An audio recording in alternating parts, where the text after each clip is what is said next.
Усім прывітанне яшчэ раз, з вами по-ранейшаму Змейцер Лукашукі. Мы працягваем абмяркоўваць падзеі ў Беларусі і за яе межамі. Ну і што ж, зараз вось у нашым вялікім стрыме, здвоеным стрыме, дзе будзе абмяркоўвацца як палітычная, так і юрыдычная сітуацыя. Таму першы блок гэта палітычная міжнародная сітуацыя, і мы яго абмяркоўваем з дырэктарам даследчых праграм усходняга суседства і Расіі Фінскага інстытута міжнародных адносінаў, адным з аўтараў кнігі «Палітыка России по Беларусі пасля 2020 года» Аркадием Мошасом. Добрый день, спадар Мошас. Добрый день. Дякую, что адгукнуліся. І я, давайте, может быть, нашу размову пачну адразу с невялічкай кавалачка цытаты кіраўніка дыпламатыі Еўросаюза Жозефа Бореля, які сказал, цитата на по-русски, вот как мне потрапилось, так я и процитую: «В мире сложилась новая дипломатическая ситуация, которая отмечена тем фактором, что появился новый сценарий с участием нового американского президента». Для Евросоюза, для Европы, что это за новый сценарий, новый фактор, и как вы его оцениваете? Ну, здесь можно ответить очень коротко. Новизна этого фактора заключается в том, что Европе пора задуматься о том, как она будет обеспечивать собственную безопасность в том случае, если американцы ее больше обеспечивать не будут. Это действительно достаточно драматическая ситуация, драматическая постановка вопроса. Она впервые возникла не сегодня и не вчера, а 8 лет назад. Но европейцы, будучи европейцами, а именно такими актерами, которые менять ничего не любят, они пересидели первый срок Трампа, в общем, сделав очень мало. Потом вернулся Джо Байден, так сказать, трещина в трансатлантических отношениях была провозглашена наконец-то заделанной, замазанной.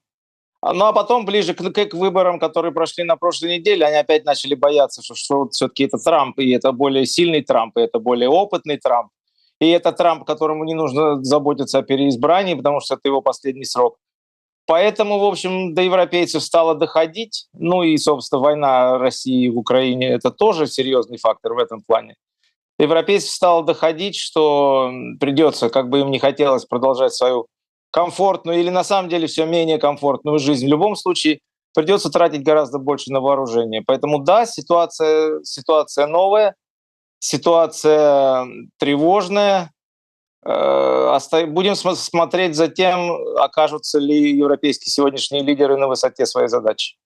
Але наколькі я вось гляжу, ужо і Польшча заяўляе вот пра неабходнасць і павелічэнне выдаткаў, і іншыя палітыкі і дыпламаты. Усё-таки вось гэты нейкая злом ці змена у свядомасці, у настроях у Европе адбыўся за апошнія там год-два ці не? Ну, у кого-то да, у кого-то нет. И, скажем так, людей, которые, по крайней мере, понимают, в чем проблема, их стало гораздо больше. Здесь еще ведь есть такой момент. 30 лет Европа очень сильно экономила на вооружениях и на содержании армии. И, по-моему, так сказать, большинство европейских армий превратилось в собрание таких военных дипломатов, которые очень любят в должности военного атташе друг у друга быть, ходить на праздники всякие, наблюдать за чем-то. Но теперь как бы все действительно меняется. И вопрос ведь не только в том, чтобы выделить деньги. Вопрос в том, чтобы создать мощности, которые будут производить это оружие. А это очень серьезное решение. Но так или иначе, 30 лет они экономили, и все равно почти все сидят в чудовищном бюджетном дефиците, потому что экономика не работает так, как она должна была работать, потому что социальное государство становится с каждым годом все более тяжелым. То есть если вы сегодня не купили танк, ну тогда вы могли бы выйти к людям и сказать: зато мы построили мост, или зато у нас вот лекарство стало бесплатным вот такое, а раньше было платным. Но у них не получается сказать и этого, то есть объяснить, куда ушли все те деньги, которые были сэкономлены, в общем, тоже мало кто может. Поэтому приходится все-таки задумываться о том, что что-то надо делать по-другому.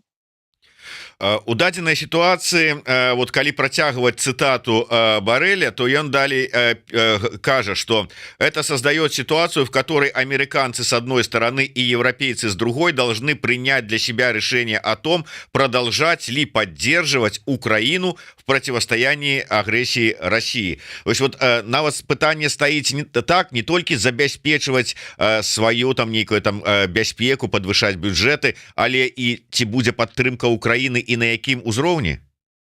Да, это ключевой вопрос на сегодня, потому что от того, как, чем и когда закончится война в Украине, будет зависеть очень многое другое. На самом деле для европейцев может и мало что изменится по факту, но в идеологии изменится, потому что если Украина добьется успеха, то все равно европейцы будут ждать, так сказать, восстановления России своих военных возможностей, и не исключено, что будут все равно готовиться к возможности непосредственных боевых столкновений либо на территории той же Украины, либо на территории какой-то другой. Но это даже в случае, если Украина выиграет. А вот если Украина проиграет и Россия выиграет, тогда вероятность дальнейших столкновений уже на территории НАТО, безусловно, возрастет. То есть, что бы ни случилось, деньги тратить придется, и военные приготовления, уровень их повышать и интенсифицировать все равно придется. Но это поняли еще пока не все. У такім выпадку як вы ацэньваеце ўсё ж таки верагоднасць? Я разумею, што інфармацыі зараз няма, і ўвогуле яна такая: сёння кажуць одно, заўтра абвяргаюць, паслязаўтра кажуць трэцяе. Вот мірны план Трампа, ён існуе, і які ён можа быць? Які, нават пастаўлю пытанне так, які б ён быў найбольш выгодны для Европы?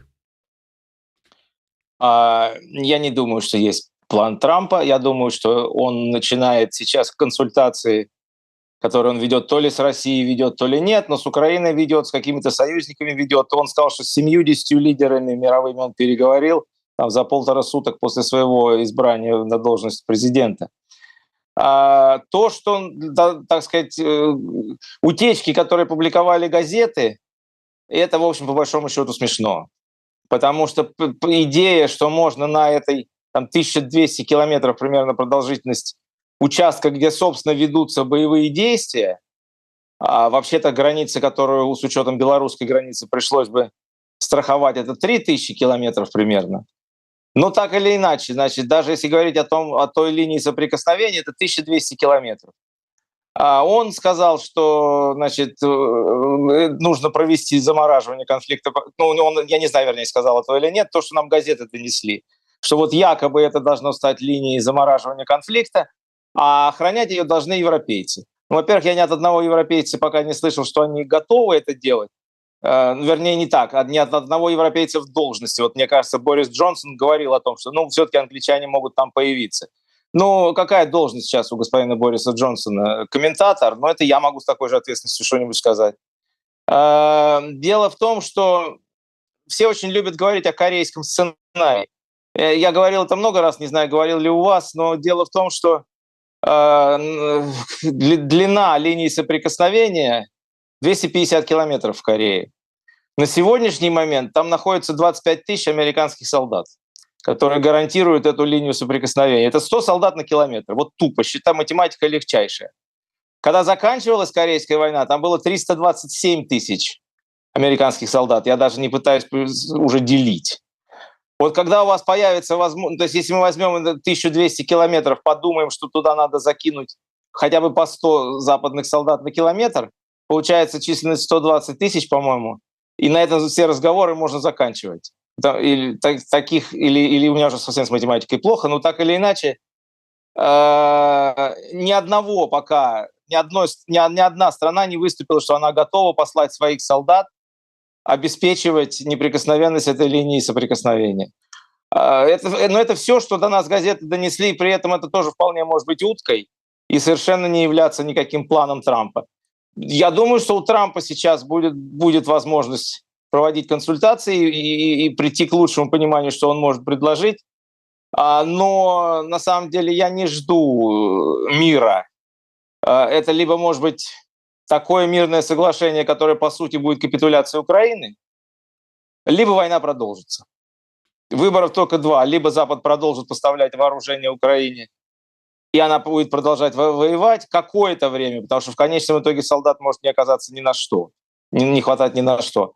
Либо, значит, Запад начнет склонять Украину к миру, а под этим словом мы будем, так сказать, тщательно скрывать слово «капитуляция».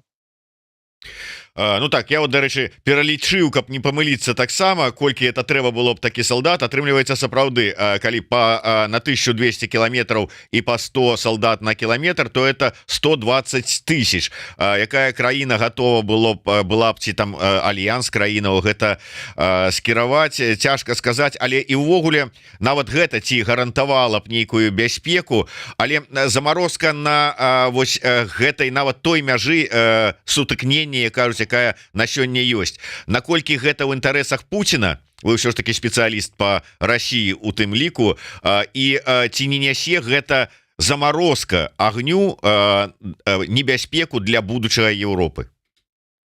Конечно, несет. Все попытки что-либо заморозить, вообще на самом деле, никакого, вот за последние, за постсоветские там 30 с лишним лет, ни один замороженный конфликт заморожен не был. Он все равно так или иначе когда-то взрывался заново. Ну, просто о каких-то можно было не очень много говорить, там, как о Южной Осетии и Абхазии. Или о Приднестровье, где нашли, в общем, какой-то модус вивенди, Кишинев и Тирасполь. Но с Украиной так не будет, потому что, на самом деле, к сожалению, во-первых, Россия так или иначе подписывала большое количество соглашений, касающихся территориальной целостности Украины. Тут тебе и само признание ее, и большой договор 1997 года, где, так сказать, в обмен на признание, значит, Черноморский флот получил право базирования в Крыму, и Будапештский меморандум, и что там только не подписывали. И подписывали Путин с Кучмой соглашение о разделе акватории, значит, вернее, о Керченском проливе и, соответственно, об общем пользовании акватории Азовского моря. Ни одно из этих соглашений не оказалось, а Россия не сочла для себя обязательным соблюдать, когда она принимала решение о вторжении в Украину. Это первое. Второе, значит, как бы мы, конечно, можем говорить, что там российские территориальные приобретения оплачиваются слишком большой кровью и слишком большим количеством смертей. Это будет правда, но, извините меня, в истории России никогда по-другому и не было. То есть все войны, которые Россия вела, она вела таким образом. Как бы, когда массовые штурмы с помощью тех возможностей, которые были, и так далее. И получается, что, смотрите, вот очень хороший пример – это Минск-2 по сравнению с Минском-1. Соглашение Минск-1, сентябрь 2014 года, было гораздо более выгодным Украине, и все это понимали, и в январе 2015 года эскалацию начала донбасская российская сторона, и получила соглашение, которое называлось Минск-2, которое уже совсем было невыгодно Украине, и никакого там дипломатического процесса, где западники Оланд и Меркель были, так сказать, нейтральными наблюдателями, не были они нейтральными наблюдателями, они попытались помочь Путину додавить Порошенко. Порошенко они додавили, но когда он вернулся в Киев, выяснилось, что то, что он там подписал, выполнять никто не будет. Но с юридической точки зрения Россия была признана не стороной конфликта, а также, так сказать, наблюдателем и посредником. И ничего из-за того, что она нарушила соглашение Минск-1, не было. Поэтому ничего не было за Крым. И ничего не было за вообще... Ну вот Путин, он же исходит из того, что европейцы слабаки, что у них раньше или позже кончится терпение, а тем более, если не будет американцев. Поэтому соглашаться на что-то можно, а можно потом это нарушить. И мы должны понимать, что если сейчас будет признано, что Украина не восстановит свою территориальную целостность, что, в общем, наверное, высоко вероятно, конечно, по факту, это приведет к такой деморализации, во-первых, Украины, которая просто... Оттуда просто массово поедут люди. Потому что жить там будет невозможно. В разрушенной стране, у которой не осталось энергетики, не осталось промышленности, поля во многом заминированы и так далее, никто туда не будет инвестировать, потому что никто не будет гарантировать инвестиции. То есть они уедут. И вместо пространства, которое вот столько лет так или иначе защищалось, оно станет очень выгодной мишенью для тех людей, которые захотят просто ввести туда войска и проехаться дальше. И уже тогда, так сказать, то, о чем начинал говорить Байден в самом начале, что давайте предложим Зеленскому эвакуацию, тогда останется, это и будет единственный вариант. И потому что еще раз мобилизоваться на защиту пространства, в котором уже не будет людей, никто не захочет и не сможет. Вариант такі, что вот Байден все ж таки там разом со сваімі экспертамі распрацоўваюць і прапаноўваюць сваё бачанне мірнага пагаднення, мірнага плана, на які не ідзе Путін. І чаго чакаць у такім выпадку? Байден или Трамп? Ой, Трамп, выбачаюся, да. І это сама. Ну, Байдену ўжо няма калі гэтым займацца. Трампа прапановвае, рэакцыя Трампа пры, як кажуць, яго імпульсіўнасці, на што ён можа пайсці, выпрацоўваць іншы план, ці тады сказаць, ну тады наце тамагаўкі Украіна. Во-первых, даже Байден еще на самом деле может на что-то пойти. Байден еще 2 месяца будет президентом. И я не исключаю, что какой-то сюрприз его администрация под Новый год преподнесет в плане снятия ограничений, для чего могут использоваться американские вооружения, для чего нет. Трамп непредсказуем, у меня нет ответа. И не может быть ответа. Мы сейчас только начинаем внимательно смотреть на людей, которых он привлекает в свою администрацию. Если правда то, что госсекретарем станет Марко Рубио, это серьезный сигнал Кремлю, что договоренности с Кремлем не будет. Но надо посмотреть всю администрацию, надо представлять себе, кто и как туда вошел, и с какой повесткой. Пока это просто рано. Трамп непредсказуем. И это, в общем, делает... Это то, что делает это все по-своему интересным, но и драматичным. Потому что может он согласиться с Путиным о чем-то договориться? Я думаю, что не может, на самом деле. Я вот всю вот эту вот... Весь этот детектив с тем, был ли звонок или не был звонок, я никогда не занимаюсь теориями заговоров, но вот это, наверное, впервые в жизни я начал заниматься этой теорией заговоров, и мне кажется, что был звонок. И только разговор длился не 35 минут, а 3. Как только Трамп начал говорить, спрашивать у Путина, на какие компромиссы Путин в теории был бы готов пойти, Путин ответил ему, что ни на какие. На этом переговоры закончились. И после этого стало нужно отрицать сам факт разговора американцам, потому что, если сказать, вот мы с Путиным попытались ни о чем договориться, ни о чем не договорились, теперь я не знаю, как я буду заканчивать этот конфликт за 24 часа, как я обещал. Ну, невозможно, проще сделать вид, что разговора не было. И Путину тоже, потому что как бы сейчас раздувается такое вот облачко, флера такого, что ну вот Путин с Трампом обязательно о чем-нибудь договорится. Если этот разговор начался и не состоялся, или они тут же разругались, то и Путину, конечно, надо подчеркивать, что никакого разговора не было. Ну и плюс как бы отдельно идет Украина, которая заявляет о том, что ее даже не проинформировали. И это как бы тоже сильно бьет по договороспособности как американцев, так и европейцев в данной ситуации. То есть, по крайней мере, то есть я не утверждаю, что этот разговор был. Но я с аналитической точки зрения полагаю, что он вполне мог состояться и ничем не кончиться. И поэтому мы будем продолжать следить. Далее буде. Ну вот, бачите, як Трамп мяняе нашу рэчаіснасць. Нават рэаліст Аркадий Мошас трошку вырашыў канспіралагічныя розныя версіі праверыць. Спадар Аркадь, мне цікава такі момант. Все ж таки, наколькі я памятаю, Трамп і падчас першай сваёй кадэнцыі заўсёды казаў і бачыў галоўнага ворага Амерыкі Кітай. І зараз таксама ў яго вот гэтыя наратывы Кітай, ну дабаўіўся яшчэ, праўда, Ізраіль, падтрымка Ізраіль, але Кітай все адно застаецца галоўным ворагам Амерыкі. Ці не скіруе ён зараз усю сваю энергію і усе свае намаганні на супрацьстаянне з Кітаем, а на тое, што адбываецца ў Еўропе, махне рукой, маўляў, это ваши еўрапейскія праблемы? Я не знаю, способен ли Трамп сконцентрировать всю свою энергию на чем-то больше 2 недель. Посмотрим. Может быть, он изменился. Я еще раз говорю, второй срок — это всегда что-то принципиально отличное от первого срока, потому что с помощью первого срока человек готовит себе переизбрание, а с помощью второго срока он готовит себе место в истории. Это совершенно разные вещи. Но здесь, знаете, здесь парадоксально нет никакого противоречия. Россия все больше воспринимается как вот такой придаток Китая, тянущийся в западном направлении. Не 100%. То есть я могу, вот смотрите, так же, как Беларусь воспринимается придатком России, вытянутым в западном направлении, вот точно так же вот думают о России, просто о России большой.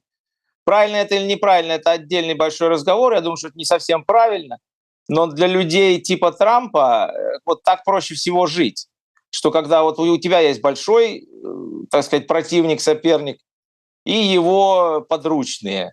И вот воспринимать Россию в качестве подручного Китая для него будет очень естественно. А тогда на самом деле победа России в Украине будет выглядеть совершенно по-другому. Она будет выглядеть неприемлемой, потому что это будет означать победа союзника Китая, даже сателлита, если хотите, ну в любом случае младшего партнера Китая. И это уже другой уровень понимания проблемы, потому что все понимают, что если Россия выиграет в Украине, то у Тайваня ситуация осложнится очень здорово. Но когда там могут произойти, как может возникнуть кризис, мы не знаем. Но сам факт, что в историю будет записано, так сказать, антитриумфальный, так сказать, антипарад Запада. Сначала их выгнали из Афганистана, потом они проиграли в Украине, ну, потом останется вот только посмотреть, что будет с Тайванем. Оно, может, так и произойдет на самом деле, если, еще раз говорю, если Европа не сможет мобилизоваться. Но пока еще мы не в той точке, где мы могли бы делать эти прогнозы. Мгм. Ну да, я б хацеў такія, можа быть, що ж таки працягваючы тэму Трампа і Еўропы, шмат было размоваў і спадзяванняў да апошняга моманта, відаць, у России, что ну с Трампом там мы тут агульную мову знойдзем. Правда, потым яшчэ і гучалі словы, что ну вот і Трамп будзе таксама портить подъезды российских домов у российских городах, як і ўсе амерыканскія прэзідэнты. Але ўсё ж таки спадзяванні такія былі і можа застаюцца. Лукашенко ўвогуле, как бы я так разумею, спадзяецца паўтарыць тое, что было падчас першага прэзідэнта Трампа, а тогда былі найлепшыя адносіны у лукашэнкаўскага рэжыма с ЗША. Першым кінуўся яго віншаваць паперад Пуціна, потым ужо там у размовах с журналістамі сваімі прапагандыстамі хваліў Трампа, что он там как бульдозер, нягледзячы ні на што і гэтак далей. Як вы ацэньваеце ўсё ж такі ці магчыма ну нейкае там паразуменне Трампа на нейкіх таких по чалавечым узроўні з Пуціным, і ці варта чакаць Лукашэнку ад Трампа нечага? Значит, во-первых, и в России все было по-другому. Это на самом деле очень интересно, насколько реакция 8 лет назад была другой. Тогда шампанское открывали в Думе, а сейчас Путин 1,5 суток не мог выдавить из себя слова поздравлений. 1,5 суток. То есть очевидно смотрел, кто как. Почему я и думаю, что телефонный звонок состоялся до того, как он публично высказал свои поздравления. И заставили всю эту группу валдайских героев сидеть и ждать до 12 ночи. То есть Путин появился поздно вечером, что соответствует, возможно, тому, что пришлось дожидаться, будет звонок или нет во второй половине дня в Америке. И поговорив, им уже деваться было некуда, он его типа как бы поздравил и сказал, что он готов к разговору. Вот, то есть в России 8 лет это день и ночь. Это был праздник в прошлый раз. Сейчас это не праздник. И мы должны вспомнить, что Путин пару месяцев назад, когда его немножко побольше его спросили, ну, за кого, собственно, Россия, он, конечно, сказал, что мы будем работать с любым президентом, но вообще нам, конечно, вот Байден и Харрис были бы лучше. И понятно почему, потому что он знает, что делали Байден и Харрис. Недостаточно они делали и были слабыми. А что ждать от Трампа, он точно так же, как и мы, не знает. Теперь, что касается Лукашенко. Ну, если бы у меня было побольше времени, я бы написал, наверное, статью на тему «Лукашенковские поздравления миру». Это вообще очень интересно. Самое, конечно, супер поздравление было с Днем независимости Украины 24 августа, когда он пожелал украинцам мирного неба. Ну, ребята, как бы, ну вы меня извините, ну как бы, ну не то, что совесть надо иметь, но просто это сногсшибательно просто. Вот когда Беларусь участвует в войне в той роли, в которой она участвует, желать украинцам мирного неба. А потом он начал говорить, что ничего, вот когда поляки нападут, вот тогда мы станем рядом с украинцами. Его никто тоже не просил это говорить. Потом он наговорил, что вот это самое... Оказывается, Путин его не спрашивал в 22 году, когда начинал вторжение в Украину, можно ли использовать белорусскую территорию. Что самое смешное, я говорил об этом все годы. Я говорил, что Лукашенко – это тот лидер, которого не спрашивают о российских решениях, с ним не консультируются, его уведомляют об этих решениях. В этот раз, получается, из его слов следует, что даже и не уведомили, просто одна колонна куда-то пошла, а потом решила перейти через границу. Честно говоря, если человек, если он говорит даже полуправду, то уже пора бы застрелиться было, потому что если он не контролирует территорию страны настолько, что чужая армия у него без спросу может не просто зайти и не выйти, а зайти и выйти, начав войну с другой страной, это симптом, наверное, какой-то все-таки. Не люблю говорить о здоровье людей вообще, но тут надо, может быть, какую-то медицинскую экспертизу уже проводить. Не будет никакой договоренности Лукашенко и Трампа. Мы опять-таки Помпео тогда прислали, тогда все почему-то на Западе кинулись придумывать, как оторвать Лукашенко от Путина, как свою, так сказать, геополитическую повестку проводить в жизнь. Мы уже видим, сейчас у нас есть свидетельство, по-моему, в мемуарах Помпео, недавно просто где-то я читал, что как все-таки проходил этот визит, там тоже не очень много чего было всерьез сделано. Но тогда подход Запада был другой, а сейчас он совершенно другой, потому что Лукашенко не считают человеком, который способен изменить геополитическую ориентацию Беларуси хотя бы там на 1 градус. Выпустить политзаключенных он способен, но он в состоянии сделать это физически, если он поймет, что это нужно делать. Но это тоже ничего сегодня уже не изменит. Вот вы узгадали гэтыя рассказы Лукашэнкі, уже как бы ему, видать, новую карту подвезли, и калі раней там я вам сейчас покажу, откуда готовилось нападение, то тут, оказывается, ніякага превентыўнага удара не было, а вярталіся войскі, и некая провокация была, и яны как бы зайшлі не ў ту дверь. А чаму зайшлі, это вы спрашиваете у Зеленского. У мяне была размова с вашим коллегам, политологам, экспертам Украінскага інстытута будучыні. Іван Ступак, былы супрацоўнік СБУ, ён лічыць, что вот такая смена рыторыкі, дакладней пераабуванне Лукашэнкі ў паветры адносна падзеяў 2022 года связана з тым, што ён хоча увесці наратыў у свядомасць людзей, што не было нічога, я тут ні пры чым. Вот этыя злачынствы, якія потым зрабіла расійская армія у Бучы, напрыклад, я тут не маю ніякага дачынення, не цягніце мяне за гэтыя злачынствы разам з Пуціным ці яшчэ з кім-небудзь у Гаагу. Может быть, з гэтым звязана, а не толькі, як сказаў доктор психиатр Щегельский, мозаичным этим расстройством у Лукашенки? Связано это с тем, что он понимает, что он больше не является, так сказать, любимой женой хана или эмира. Потому что, когда это все начиналось, у России был один военный союзник — Беларусь, а точнее режим Лукашенко. Сейчас за 2,5 года Россия, во-первых, она добилась определенных успехов в выстраивании дипломатической картинки на так называемом глобальном юге. Но если говорить конкретно, она получает оружие из Ирана, она получает оружие из Северной Кореи. Это было бы смешно, если бы не было так грустно. Я иногда говорю, что Иосиф Сталин вертится в своей могиле, когда он понимает, что без корейских подкреплений россияне уже не могут воевать в Украине. Это то, что, наверное, еще полгода назад никто не мог себе представить. Есть другие страны, более сильные и более полезные, чем Беларусь сегодня.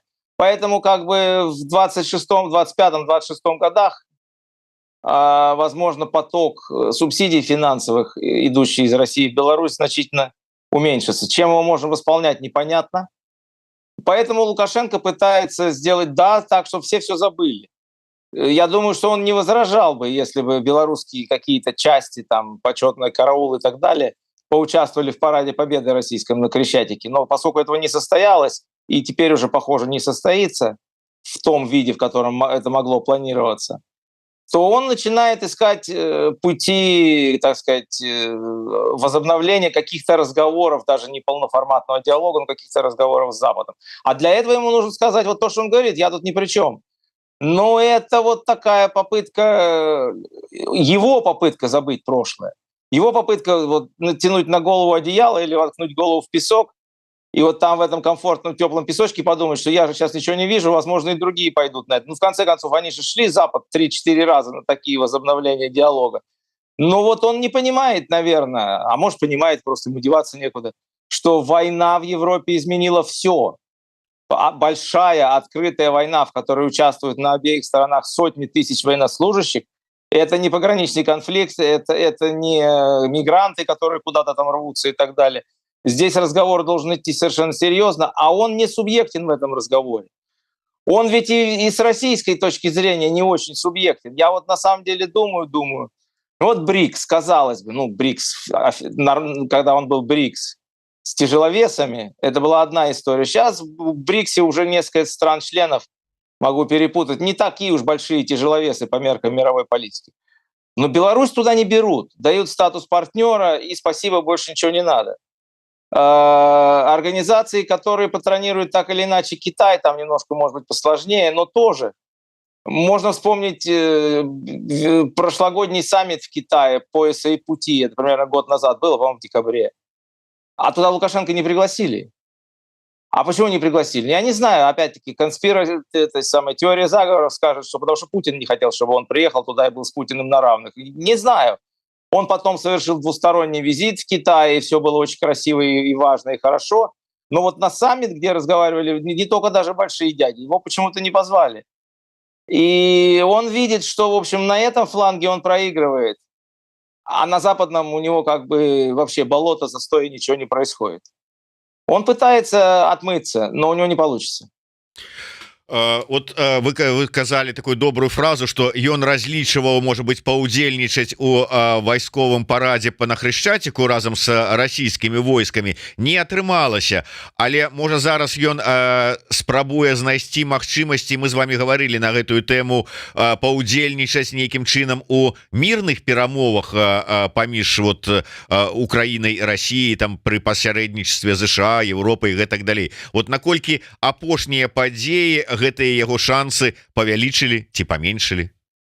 Нет, это все закончилось в марте 22 года. Один раз он поучаствовал, но потому что, видимо, так сказать, еще ситуация была такой, какой она была.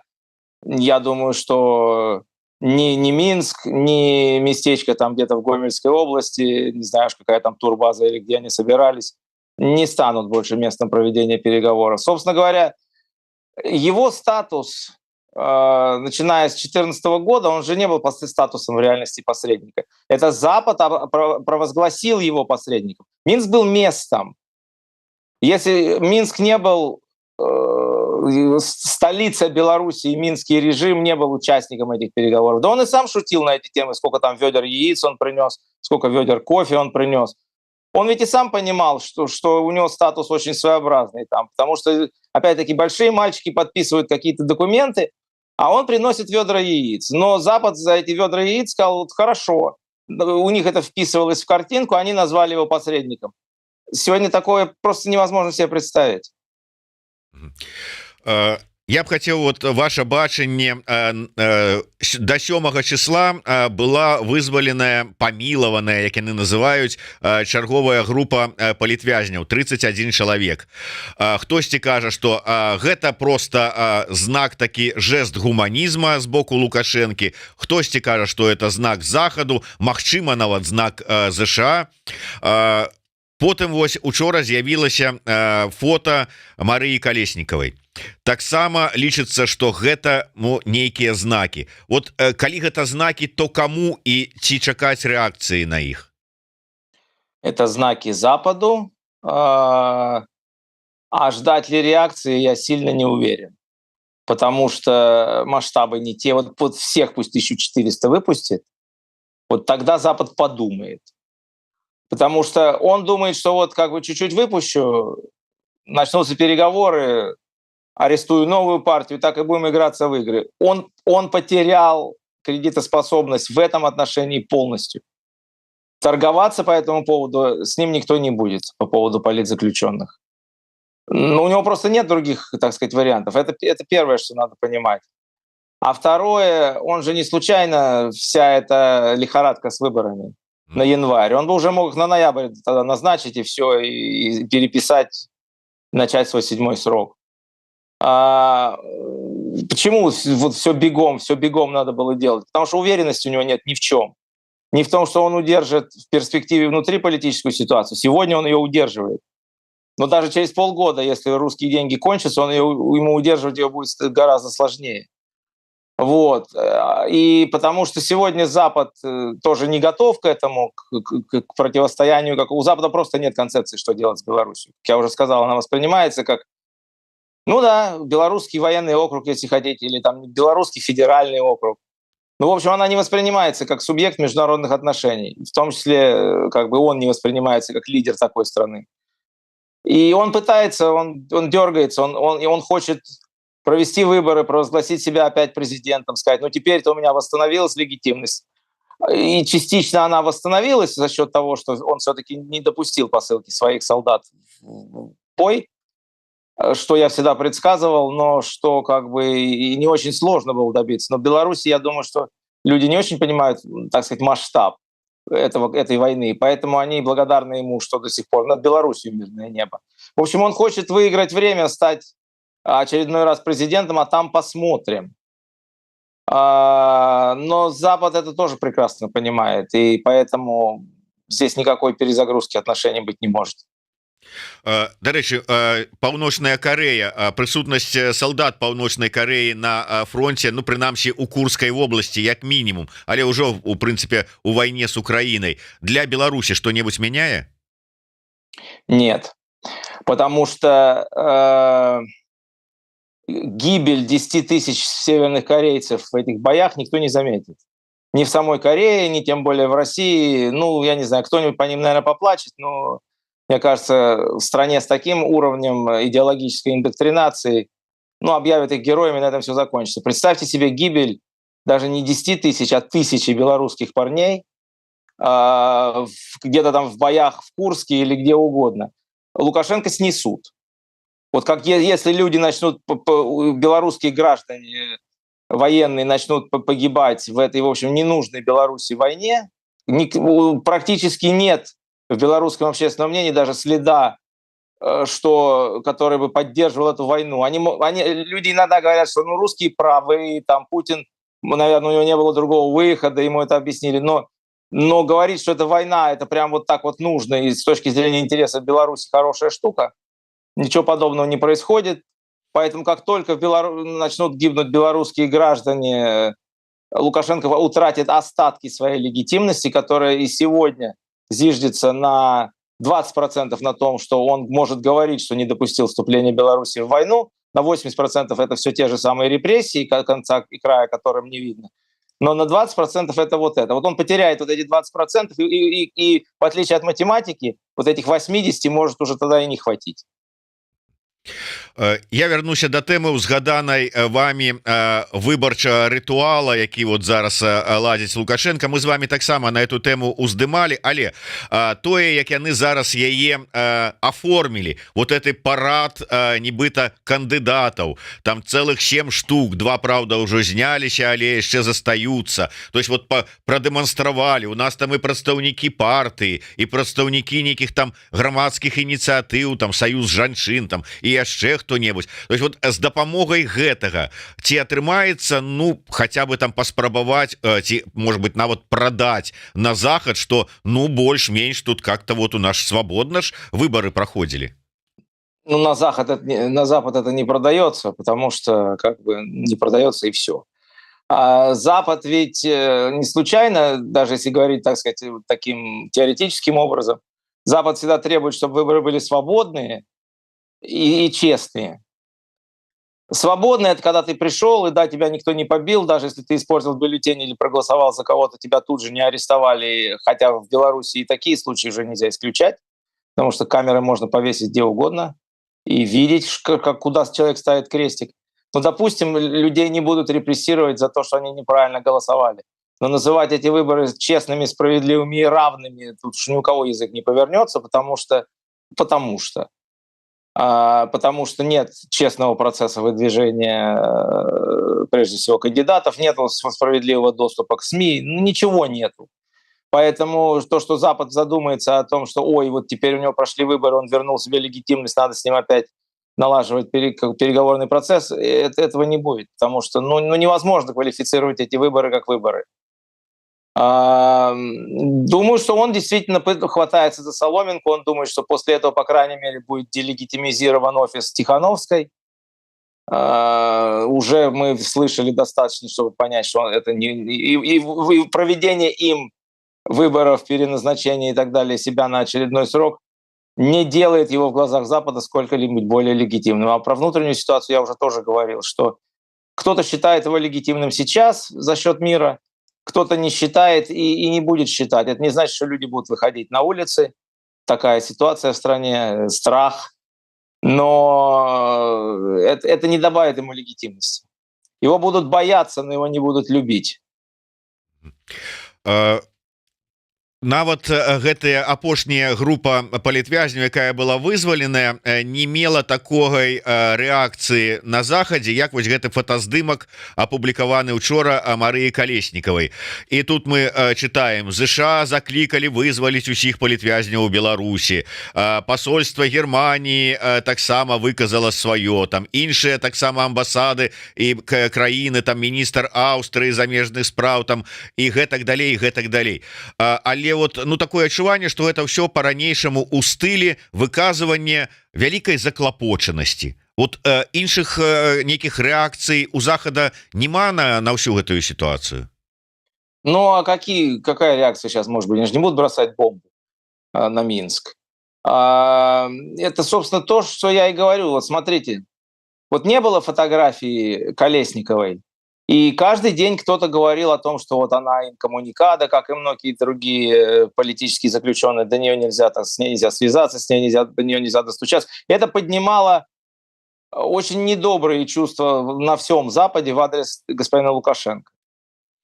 Он решил, так сказать, обойти проблему с фланга. Он нашел фотографию, никто не знает, между прочим, дату этой фотографии. Неважно. Вот у нас, оказывается, есть фотографии. Ну и что? А показ фотографий только еще сильнее поднимает волну негодования, и все начинают говорить: а что же тогда происходит со всеми остальными? То есть он был плохой, когда ее никто не видел, и он стал еще хуже, как только ее увидели. Вот это вот главный итог лукашенковской, не всей внешней политики, но политики, связанной с использованием политзаключенных как политического ресурса. Не получается. Это первое. Но второе, да, как бы Запад, а что он может сейчас еще сделать? Что он может делать и что он не делает, это помогать тем белорусским политэмигрантам, которые находятся в Европе прежде всего. Вот на этом нужно было сосредоточиться. И вот эти положительные примеры потом распространять и тиражировать внутри Беларуси с помощью многочисленных СМИ. И этого тоже не делают. И вот это жаль, потому что это сделать можно. А сделать что-то с людьми и для людей, которые находятся внутри границ Беларуси, Запад практически в сегодняшний момент не может. Ці можна казаць, што у Еўропе троху мяняюцца настроі, вось гэтыя прыходзяць новыя сілы больш правых, і гэта змяняе таксама, можа быць, это правыя дзесьці даюць магчымасць Лукашэнку спадзявацца на змену перафарматавання адносінаў. Ці такіх глобальных зменаў у палітычных сілаў не будзе? А как приход правых может повлиять на политику в отношении Беларуси? Я что-то как-то не очень понимаю. Ёсць жа спадзяванні, што нейкія там новыя людзі, там, вот скажем, у Германії там прыйдзе да ўлады альтэрнатыва для Германії, умоўна кажучы, а з імі можна дамовіцца. Подождите, она же не придет к власти, она же не получит 51% голосов в Бундестаге. Если она придет к власти, то в качестве младшего партнера, значит, ХДС, блока, в лучшем случае. Или вообще не придет. Потому что одно дело блокироваться с ними на уровне местного управления, какого-то даже земельного, и другое дело совершенно взять их в федеральную коалицию. Я думаю, что гораздо более вероятна большая коалиция между ХДС и социал-демократами. Потому что она отсекает вот эти маленькие партии, которые, так сказать, часто крикливые, но даже когда они по делу кричат, они требуют себе непропорционально большой кусок пирога. Мы видим это в некоторых других странах, что получается, что центристские коалиции двух больших или трех больших партий оказываются более стабильными, чем коалиции, которые уходят в ту или в другую сторону. Даже если бы этого не было. Почему правая партия должна вот обязательно идти на поводу у какого-то Лукашенко? У них вся повестка не об этом, у них повестка укреплять границы, не пускать мигрантов. Все, вот на этом уже можно заканчивать. Если вы не пускаете мигрантов, значит Лукашенко уже вам не друг. Так сказать, налоги, которые собираются внутри своих стран, должны тратиться внутри этих же стран. То есть нельзя давать деньги режимам, которые еще и не дружественны. Я, так сказать, фантазирую, но если бы я посидел, если бы мне дали полчаса, я написал бы вам 10 пунктов, не меньше, по которым расхождение между правыми партиями и любой потенциально позитивной повесткой в отношении лукашенковской Беларуси, расхождения будут огромные, и договор будет невозможный. Ну, шкода, конечно, что не... В этом плане гораздо легче разговаривать с левыми, потому что они за все хорошее против всего плохого. Вот они за мир, крайне такие левые, они за мир, они за то, чтобы торговаться по поводу заключенных, потому что, как же, ведь люди же выйдут из тюрьмы, это же хорошо. А если завтра на их место посадят других, мы опять о чем-нибудь договоримся, опять что-нибудь на что-нибудь обменяем. Правые ведут себя в этих ситуациях гораздо по-другому и гораздо эффективнее. Да, шкада, что няма вот этого часу, чтобы написать этыя тезисы. А может быть, ваши меркаванні, у нас тут шмат нарабіла шуму, чарговая залет шахедаў на тэрыторыю Беларусі. 12 целых вот штук заляцела ў гэтую ноч з 12 на 13. Усе уже прыйшлі да разумення, что гэта можа быть нават не выпадковасць, але калі гэта не выпадковасць, вот с пункту гледжання палітолага, якія мэты могуць пераследавацца? Во-первых, надо понять, чьи это шахеды. Вот для этого и существует в стране президент, чтобы знать, чьи шахеды прилетели, с какой стороны, с какой скоростью, где упали, где их сбили. Потому что если они прилетели или запущены российскими военными, которые просто тратили над ними контроль, это одна ситуация, хотя и крайне неприятная. Если они прилетели с украинской стороны, это другая ситуация. Но пока у нас официальных заявлений на тему, чьи эти шахеды, нет, обсуждать что-либо крайне трудно. Я знаю, что мои какие-то контакты в Беларуси, которых осталось не так много, конечно, но я знаю от этих людей, что, например, когда уже летает, так сказать, своя родная авиация где-то, где люди живут, то люди начинают страшно бояться, как бы они что-нибудь там не уронили. Вот это я слышал от людей, живущих в Минске. И я этого год назад от тех же самых людей не слышал. Вот мне кажется, вот примерно такой эффект и будет это производить. Когда у вас что-то упало, вы не знаете, кто это запустил, вы раньше или позже будете говорить, а может, это свои вообще роняют, неизвестно для чего, тоже в каких-то целях какой-то теории заговора. Не знаю, но знаю одно, что кредитоспособности, факт, что валятся ракеты с неба непонятно куда, и хорошо еще, что пока не взрываются дома из-за этого, это не усиливает режим. Не усиливает. Если это будет продолжаться, то раньше или позже люди начнут об этом говорить гораздо более громко, чем они это делают сейчас.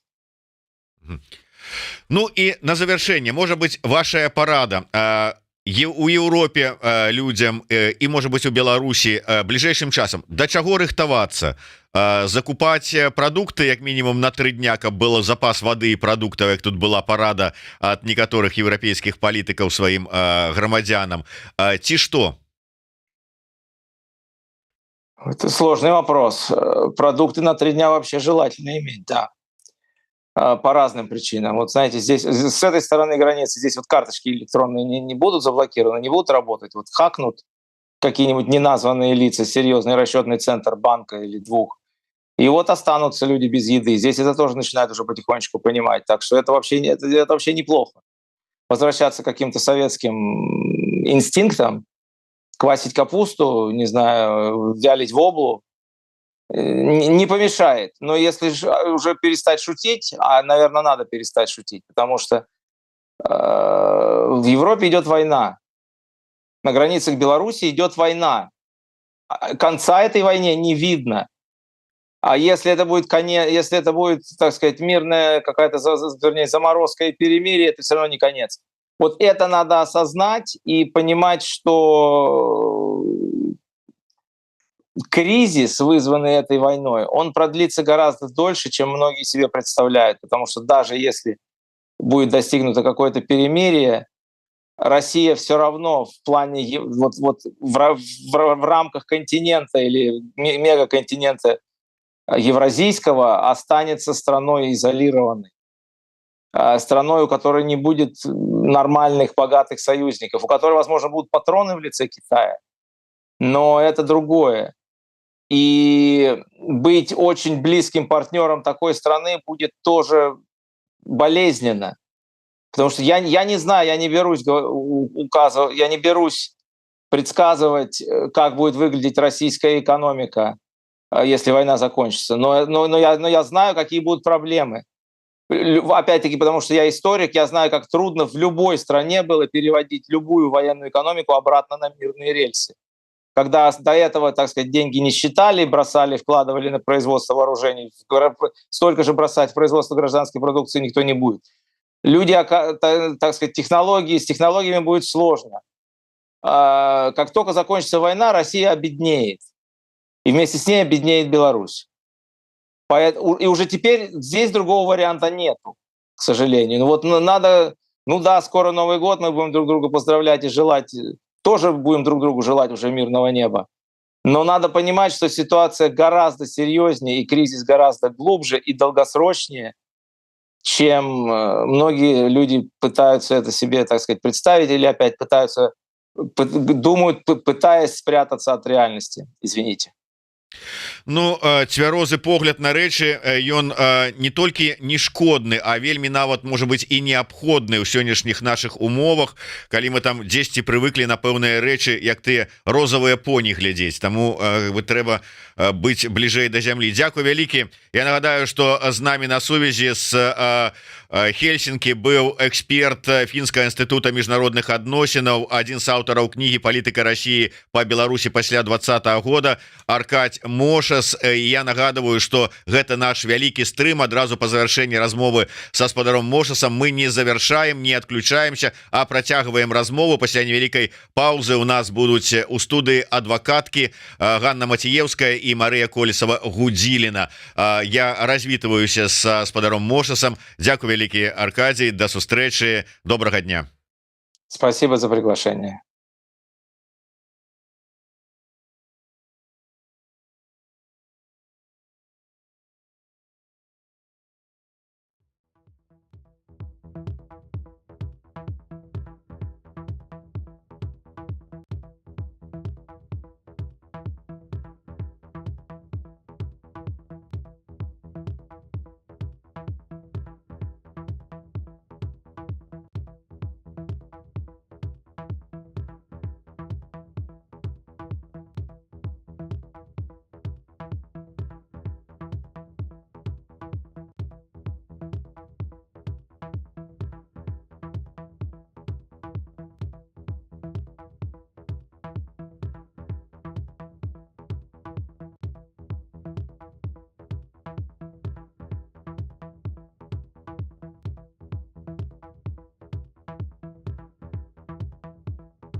Усім прывітанне яшчэ раз. Мы працягваем наш вялікі стрым вот пасля невялічкай паўзы, каб можна было пераключыцца ад Аркадия Мошаса і усадзіць наших шаноўных адвакатаў на іх коронныя законныя месцы ў гэтай студыі. Законныя таму, што раз на 3 тыдні рэгулярны стрым з нашымі шаноўнымі адвакаткамі, юрысткай Ганнай Маціеўскай, адвакаткай Марыяй Колесавай-Гудзілінай. Регулярная программа. Прывітанне. 3 тыдні прайшло, рады вас бачыць. Вітанчики. Уже нават чакалі на гэты эфир. Столько всего здарылася. Так. І давайте вось менавіта з гэтага апошняга, што здарылася і прайшло па ўсіх сусветных меды, мы і пагаворым. Я, па-першае, віншую вас з паспяховым вызваленнем гнёта з цэпкіх лапаў бюракраты і гэтак далей усяго астатняга. Ці цяжка гэта ўсё ж таки далося, якія эмоцыі і што далей? 3 пытання галоўных. Ганна, пачынайце. Вітанкі ўсім. Ну, перш за ўсё, я хочу падзякаваць Еўрарадыё за тое, што вы так часта асвечвалі праблему Андрэя Гнёта усім нашим гледачам таксама, бо мы бачылі, што пасля эфіру вы таксама дапамагалі Андрэю, вы данацілі на яго справу, таксама каб ён мог менавіта вырашаць свае справы ў Сербіі з адвакатамі, з памяшканнем і так далей, з ежай. Таму перш за ўсё хацела пачаць з падзякі. Я лічу, што гэта менавіта такая акцыя салідарнасці ўсіх беларусаў, якія з'ядналіся, і таксама замежнікаў, якія не засталіся абыякавымі. Нават Педро Альмадовар далучыўся да нашай акцыі, пачуў нас дзесьці. Таму, як вы ведаеце, гэта перш за ўсё поспех усіх беларусаў, усіх замежнікаў, якія далучыліся. Таму кожнаму падзяка. Па-другое, ну перш за ўсё юрыдычная справа не скончылася. Гэта проста мы такія фінтушамі выкруцілі менавіта тут. Таму фармальна, калі мы глядзім юрыдычная справа яшчэ Андрэя Гнёта, яна точыцца, яна менавіта справа экстрадыцыі не скончана, але просто зменена была мера прысячэння. Я ўжо не буду хадзіць у дэталі, як мы гэта зрабілі. Гэта, канешне, не было стандартнай такой абсалютна працэдуры, што Андрэй паехаў на лётнішча, нібыццам нас як на нейкія вакейшнс напрыклад у Гішпанію. Гэта так не адбывалася. Па-трэцяе, якія адчуванні? Я скажу шчыра, вельмі стомленыя. Так, вельмі стомленыя, таму што, на жаль, такія справы калібру Андрэя, яны вымагаюць вельмі шмат гадзін. Я мяркую, што можа мы яшчэ падлічым калісьці, але так плюс-менш гэта 150 плюс-менш гадзін, так на маё вока, ад кожнай з нас. Дарэчы, у вас як юрысткі гадзіна колькі каштуе? Такія пытанні нельга здаваць. Чаму нельга? Залежыць ад справы, залежыць ад таго, колькі чалавек над гэтым працуе таксама. Але я магу сказаць, якія стаўкі, напрыклад, у Польшчы агулам, як сярэдня. То бок гэта ну не менш хіба што за 80 еўра стартуе нетта гадзіна працы адваката. Да, ну так сярэдня, калі мне кажуць, ты сказала яшчэ? Ад 80 еўра нетта, то бок плюс яшчэ 23% падатку НДСу. І гэта, і я кажу просто гэта пра найніжэйшы тарыф.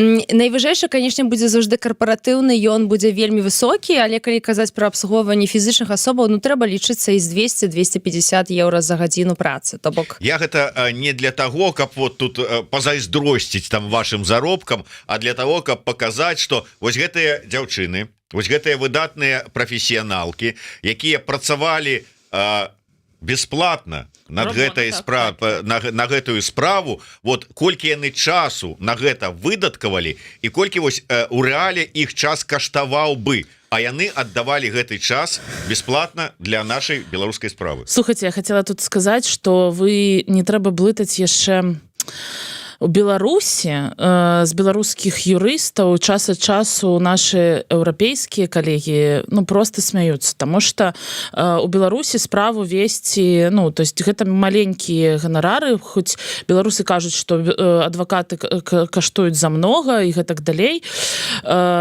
але гэта розныя былі б кошты, конечно, калі б мы гэта казалі пра Беларусь і пра і гэтак далей. Я тут хацела яшчэ дадаць, ведаеш, што пра тое, як стаміліся, а я вспомнила 20-й год, калі у тебе, напрыклад, не адзін такі Андрэй Гнёт, а, напрыклад, 15. І вось ты сярод гэтага сяго варышся як адвакат. Гэта вельмі, конечно, цяжка, і зараз мы так стаміліся, хаця тыя, хто сочыць за намі у соцсетках, думаюць, што гэта не так, гэта не, ну, насамрэч мы вельмі стаміліся. Зараз усё, чаго я жадаю, гэта просто паспаць дома. Ну, а далей, вот я так вот, Ганна сказала, что юрыдычна справа не скончылася. Адпаведна, хоць Андрей зараз знаходзіцца ўжо конкретно на свабодзе, конкретно там у Нямецчыне, ну, прынамсі, мы бачылі яго фота з Берліна, але што далей?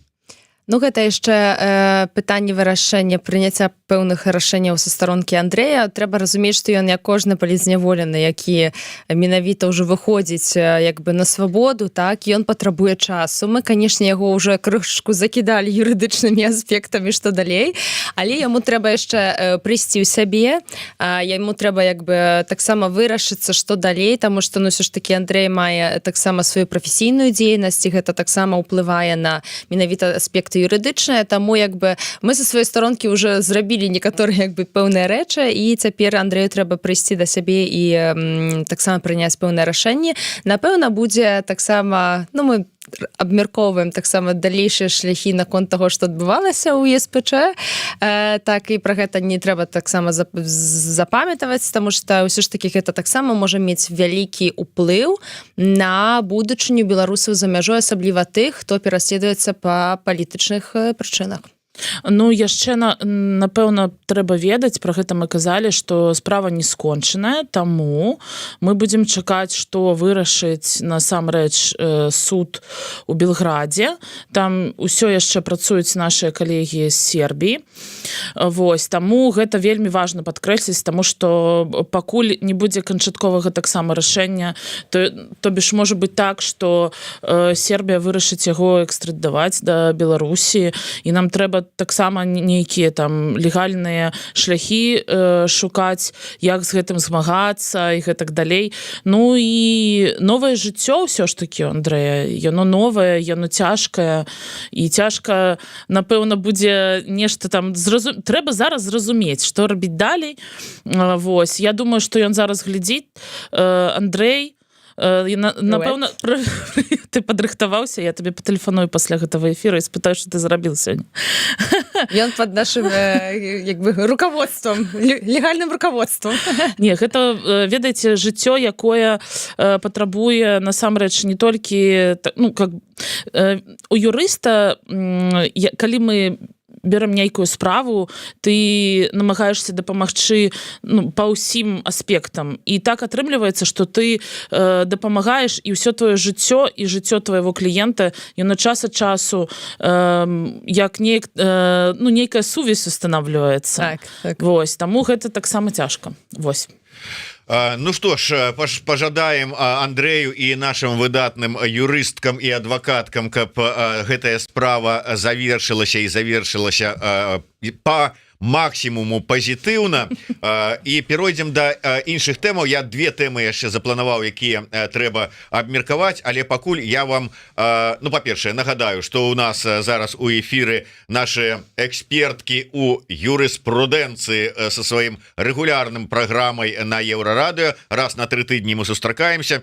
Юрыстка, сузаснавальніца дабрачыннай ініцыятывы партызанка Ганна Маціеўская і адвакатка Марыя Колесава-Гудзіліна. Так что раз на 3 тыдні яны у нас. Калі ласка, подписывайтеся на YouTube канал Еўрарадыё, каб не пропусціць наши сустрэчы. Тым больш, што я думаю, што зараз будзе ввогуле складана Ганну нейкім чынам выцягнуць на размову на сустрэчы. Яна будзе яшчэ больш занятая, таму што бачыце яе хустку. Гэта атрыбут, можна сказаць, аксесуар удзельніцы дуэта «Чырвоная зелень». Ну, паколькі Марго Леўчук зараз не можа браць удзел, то Ганна, як чалавек, які выдатна, дарэчы, спявае, мінулым разам яны разам з Марыяй. Слухайце, напэўна, нам трэба спяваць вам у эфіры. Конечно.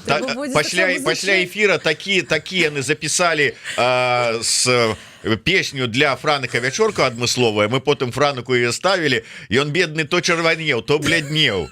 Пакажыце гэта калісьці ў эфіры. Не трэба. Мы нешта новае заспяваем. Але слухайце, Зміцер, ну гэтая хустка, насамрэч, я не ведаю, ёсць ли такая ў Маргарыты Ляўчук. Вы ведаеце, што гэта за хустка? Не. І Ганна таксама не ведае. Не, яна ведае. Ну, скажы. Ну, Дольче Габбана. Ну, дзякуй вялікі. Дольче Габбана. Ага. То есть модны прыгавор. Я бедны юрыст Беларусі. Мне просто мурашка адзення. И вот такая вот вся, как Дольче Габбана, она пойдзе и будзе спевать с пауком новые хиты. Не, навошта ей паук? У нее есть я. Короче, чырвонай зелені и паука уволили.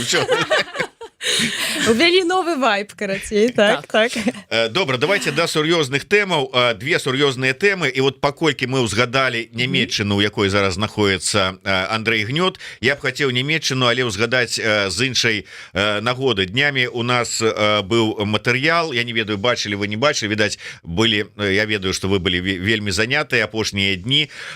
Журналіст Андрэй Ліпскі, ён таксама з'ехаў у Нямецчыну, спрабаваў там атрымаць легалізацыю, па выніку застаўся і без легалізацыі, і без пашпарту, і, я так зразумеў, з рашэннем аб дэпартацыі. І больш за ўсё крыўдна, што гэта пасля таго, як вось буквально колькі дзён таму у Нямецчыне была Святлана Тихановская, размовы былі з лідарамі, з палітыкамі Нямецчыны і зноўку пра падтрымку беларусаў, дапамогу вырашэнні праблемаў легалізацыі.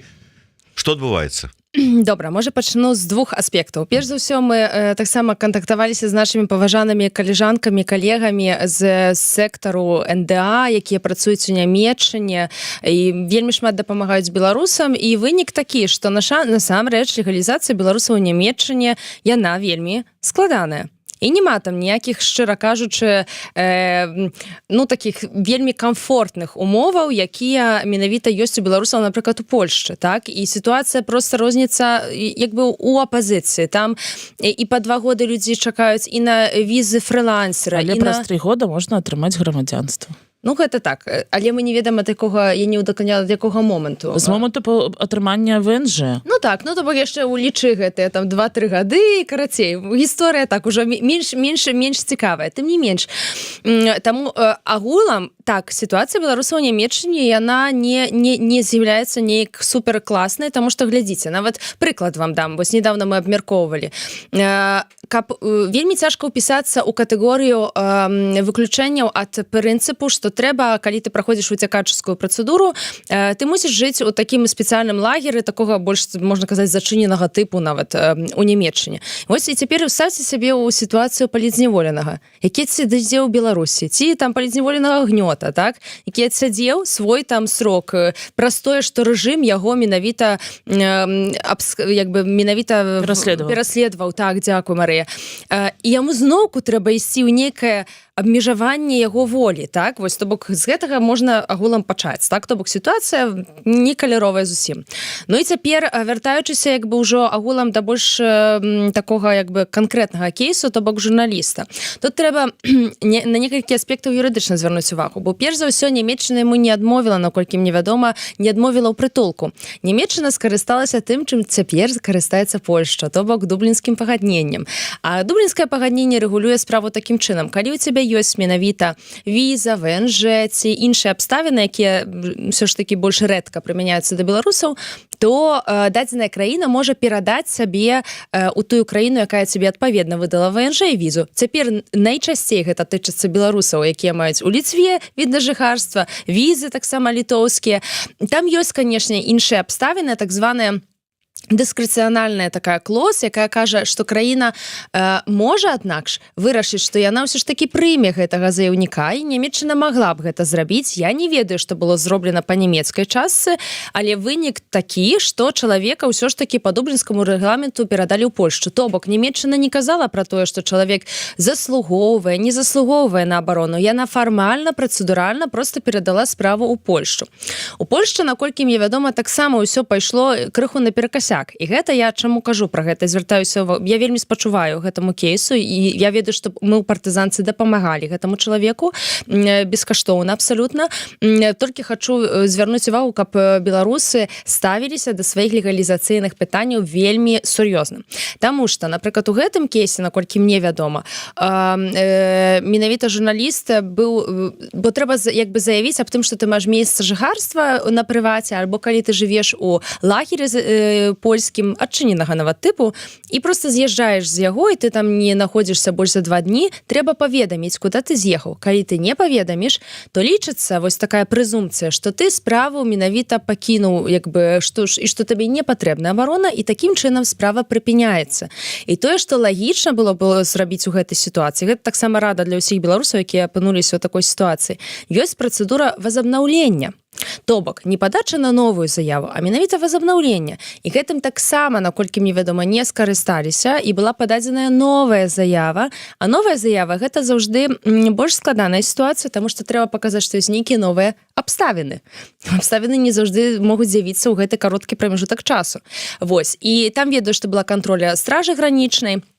Таксама страж гранічна не ўзяла ў лік тое, што чалавеку можа быць у дадзеным выпадку разглядзена тое, щоб яму выдаць на так званую згоду на гуманітарнае прабыванне, гэта не гуманітарнае ВНЖ, гэта іншае, альбо талераванае прабыванне. Але тут таксама ёсць затык, таму што калі беларусы выдалі талераванае прабыванне ў Польшчы, там няма права атрымання праязнога дакументу. А для беларусаў пасля дэкрэту Лукашэнкі, які забараняе атрымліваць пашпарт, гэта таксама такая вось пастка менавіта юрыдычная.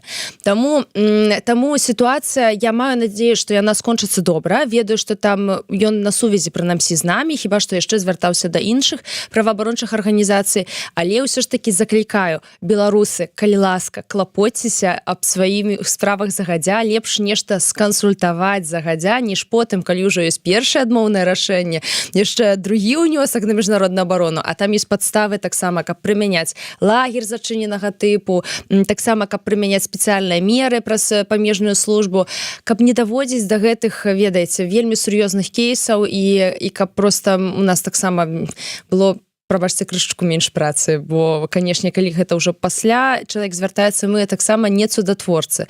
Нешта нацудатворылі з гнётам, але, шчыра кажучы, які б не быў бы юрыст, добры ці дрэнны, часам ёсць такія юрыдычныя абставіны, супраць закону не пойдзеш. Трэба разумець, што гэта Польшча і Германія – гэта прававыя дзяржавы. То бок, калі штосьці, прабачце мяне, было зроблена не так у працэдуры, вельмі часта ўжо няма потым іншых мераў, а цяпер няма таксама шмат магчымасцяў, каб вывесці чалавека па-за межы краіны, то бок, напрыклад, каб ён перасядзеў у Грузіі і потым, напрыклад, вернуўся.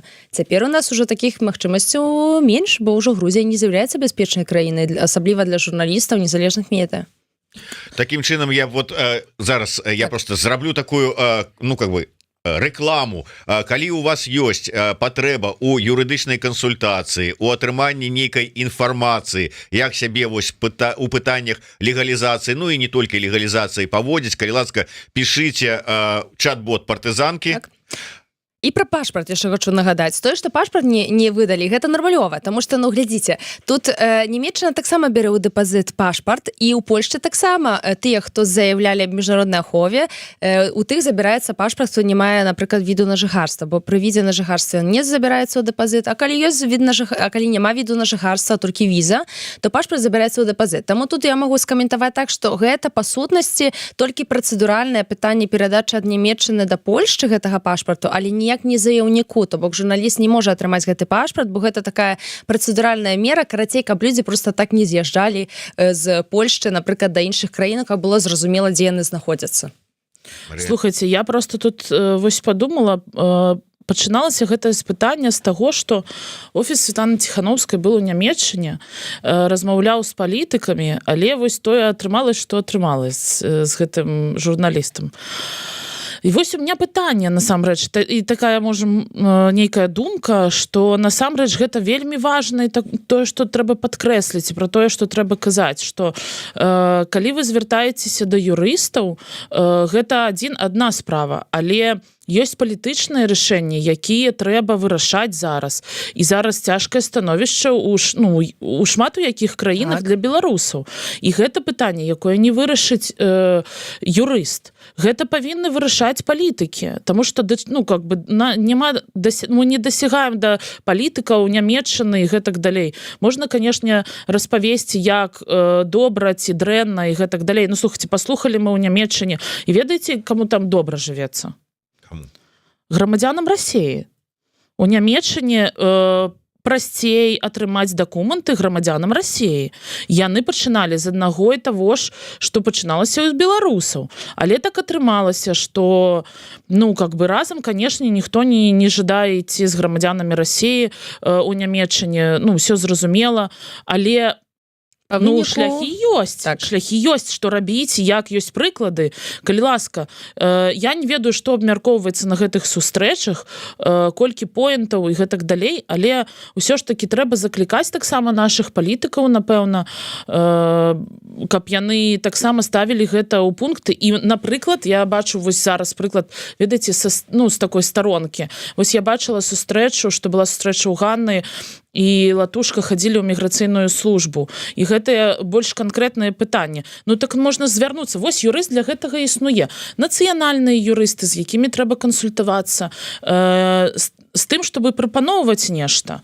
То есть гэта пытанне таксама кожнага і кожнай, якая можа звярнуцца да палітыкаў, што трэба уздымаць гэтае пытанне. Я не ведаю, уздымаюцца яны или не, але я вось бачу гэта апошнія некалькі месяцаў, што гэта тое, я атрымоўваю кожны дзень па 5 запытаў з пытаннямі цяжкасці атрымання, з нейкімі праблемамі ў Ліцве, але час ад часу ў Польшчы. І я увесь час, мне не зразумела, як так?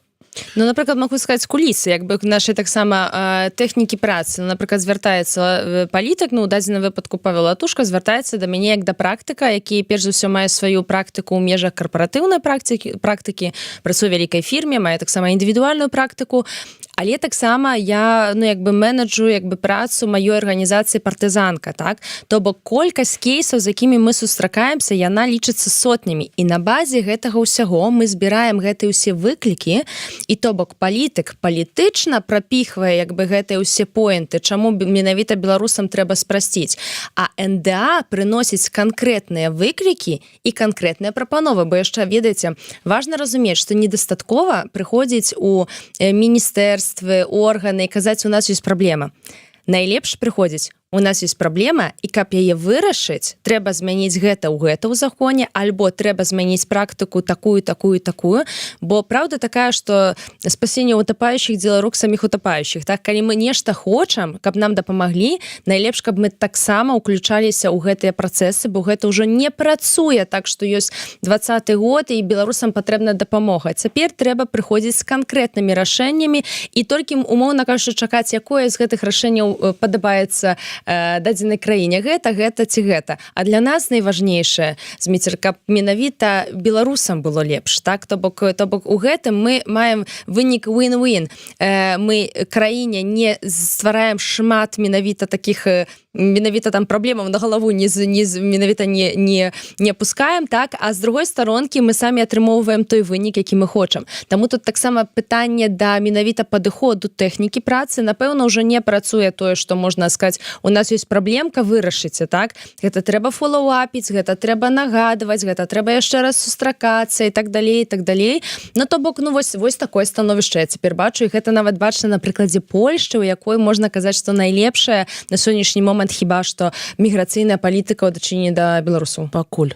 Так, да, і сапраўды, па-першае, да палітыкаў вельмі шмат такіх вось задач і, скажем, планаў, што можна зрабіць, але каб это не заканчивалось тым, што палітык прыйшоў, сказаў, мне тут перадалі падняць вось гэтае пытанне, я яго падымаю, там палітык з іншага боку кажа, да, мы згодны, мы вас падтрымліваем, мы вот как-то вот будем фоточка ёсць. Да, імкнуцца, фотку зрабілі, руки паціснулі, разышліся, і кожны заняўся сваімі справамі, а змены ў заканадаўстве самі не зробяцца, і ніхто іх не робіць. І менавіта, чаму трэба ўключаць НДА ўвогуле ў гэты ўвесь працэс? Бо глядзіце, НДА маюць сваю натура НДА ў тым, што яны павінны быць праваабарончыя апалітычнымі.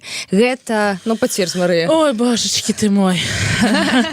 Ну, карацей, як бы я пра тое, што гэта два асобных стрымы, так? То бок палітык кажа, сёлля палітык, ён заўжды мае зацікаўленасць у сваіх выбарцах, ён мае свае палітычныя, як бы, мэты, якія не заўжды будуць менавіта супадаць з мэтамі НДА. І калі НДА і палітыкі кажуць адным, як бы, голасам, гэта яшчэ больш узмацняе голас беларусаў за мяжой. Пытанне проста незалежнасці, Ганначка, незалежнасці ўсіх гэтых НДА, якія сябе называюць праваабаронцамі. Прабачце, што гэта так прагучала, але практыка ёсць, што называюць сябе праваабаронцамі тыя, хто займаецца ўжо палітычнай дзейнасцю. Гэта не горшае, ну, как бы, просто пытанне пра тое, што можна, ну, как бы, практыку можна змяніць і нейкія падыходы змяніць, і гэта больш будзе выглядаць у вачах нашых там міжнародных партнёраў, неяк так больш дасканала і так далей. Але давайте пра нешта добрае. Да, давайте. Ведаеце, што у мяне наша тэма, якую я засталася яшчэ з мінулага раза, пра нешта добрае, пра разводы. А це пра шлюбы тады, можа, так? Пра шлюбы, са шлюбамі ўсё зразумела. Калі ёсць праблемы за нешта, шлюб займець тут у Польшчы, сядаеш на самалёт, ляціш у Грузію, хоць оно і небяспечна, і там робіш шлюб. А развесці? Не ўсё так просто. Так, давайте пра разводы. Пра шлюбы тады пакінем на наступны раз. Зміцер, вы меня пугаете, конечно. Слухайте, разводы увогуле... Это не я пугаю, гэта я маю ад рэдактара задання, гэта ён выкарыстоўвае адміністрацыйныя рэсурсы. Магчымасці, каб даведацца, як развесціся. Карацей, два шляхі. Ёсць некалькі шляхоў. Ну, то есть, калі вы жывеце ў Польшчы, Ганна распавядзе, як гэта ў Польшчы, у Літве... Ганна, каб развесціся ў Польшчы, ну, ісці вось такім нармальным, законным шляхам. Колькі часу гэта займае і якія праблемы? Перш за ўсё, падкрэслю, што два шляхі ёсць. Можна гэта зрабіць праз Беларусь, і пра гэта дасканала распавядзе мая калега Марыя, якая вельмі добра ведае і з'яўляецца эксперткай у беларускім заканадаўстве. А я магу распавесці гэта другі шлях, калі двое беларусаў жывуць на тэрыторыі Польшчы, такая магчымасць ёсць, і можна развесціся на тэрыторыі Польшчы. Ёсць нюансікі, як у кожнай, вось менавіта для гэтага ёсць юрысты, каб менавіта выбраць найлепшы шлях для сябе. І калі вось вы пытаеце пра таймлайн, то тут, канешне, Польшча выглядае заўжды горш, ніж у Беларусі, таму што я возьму базавы, як бы, такі сцэнар, у якім усе дамовіліся, няма ніякіх прэтэнзіяў, няма таксама прэтэнзіяў па тым, як будзе выглядаць апека над дзецьмі, калі яны, як бы, ёсць. Ну, то скажу вам шчыра, што гэта тады магчыма зрабіць на адным паседжанні, так, альбо калі няма дзяцей, то проста каб развесці людзей, калі няма таксама нейкіх імущественных, як бы, таксама патрабаванняў. Але вы будзеце чакаць на вызначэнне вось гэтага паседжання, ну, так, у сярэднім каля 9 месяцаў, і гэта залежыць ад менавіта рэгіёна, дзе вы жывеце. Таму, як бы, агулам плюс яшчэ складанне іскавой заявы, карацей, ну, гэта з працэсам падрыхтоўкі, ну, гэта зойме каля 10-11, можа, месяцаў, у залежнасці ад справы. Ну, то бок, лічыце, карацей, на год, так, щоб уже так спокойно. І гэта ў лепшым выпадку. Так, а калі будуць нейкія споры, то бок трэба лічыць, што зазвычай статыстычна ў Польшчы вызначэнне новага паседжання у судзе, ўсё ж такі такія сямейныя справы, яны найчасцей трапляюць на паседжанне, ну то тут у дадзеным выпадку гэта пазначае, што кожнае новае паседжанне гэта яшчэ паўгады. Ну, то бок, умоўна кажучы, ну, можа, часам 4-5 месяцаў. То бок, калі ёсць спорны кейс, то гэты развод можа трываць і 2, і 2,5 гады ў першай інстанцыі, Добра, давайте вот... Ну, давайте мы вернемся до гэтага. Марыя, все ж таки, вось мы маем ситуацию, один человек знаходится за мяжой Польшчы, у Літве, там, ці во Францыі, другі чалавек у Беларусі. Ну, гэта лёгка зрабіць, калі адзін у Беларусі. У Літве гэта будзе доўжыцца недзе год, ну, менш даже за год, калі гэта рабіць у Літве. Гэта таксама робіцца праз суд. Найпрасцей, калі адзін з тых, хто застаецца ў Беларусі, гэта зрабіць у Беларусі. То біш, звярнуцца, калі няма дзяцей, у Беларусі так гэта працуе. Калі няма дзяцей і нейкіх спораў па маёмасці, то можна гэта зрабіць у ЗАГСе. А А калі у нас няма чалавека, які можа з тобой схадзіць у ЗАГС, адзіны шлях гэта схадзіць у суд. Вось, вярнуцца ў суд, і калі ты звяртаешся, то табе прызначаюць твоё паседжанне праз 3 месяцы. Гэтае паседжанне можа быць і першым, і апошнім адразу. Часцей за ўсё яшчэ неяк там адкладаецца на тыдзень ці 2. Бывае, што 3-6 месяцаў зойме, ну, самы просты такі кейс, дзе усе дамовіліся. Гэта ўсё робіцца праз суд. Суд выдае гэтае рашэнне. За рашэнне таксама плоціцца пошліна. І трэба тут гэты такой челлендж, калі адзін у Беларусі, гэта лёгка зрабіць, таму што адзін звяртаецца і, напрыклад, усе дамовіліся, адзін звяртаецца, і зрабіць гэта ў суде не так складана. Ёсць таксама такія справы, калі 2 ў Польшчы альбо абодва там у Літве, адзін у Польшчы, адзін у Літве, у Францыі, дзе хацеце, там у Нямецчыне. Што рабіць? Час ад часу я таксама раю звярнуцца ў беларускі суд. Ёсць такая магчымасць. Звярнуцца ў беларускі суд, даслаць іскавую заяву ў суд, і пытанне толькі, як сплоціць гэтую пошліну за тое, каб развесціся ў суде, калі гэта першы, там нейкі брат другі і гэтак далей. Гэта працуе, і напісаць таксама хадайніцтва аб тым, што ты не маеш магчымасці прысутнічаць на судзе, і каб цябе прасілі праз, напрыклад, Viber альбо Skype, і паведаміць, што ты згодны з тым, каб вас тут расторглі гэты брак, і каб нічога не было ніякіх пытанняў. Такое працуе.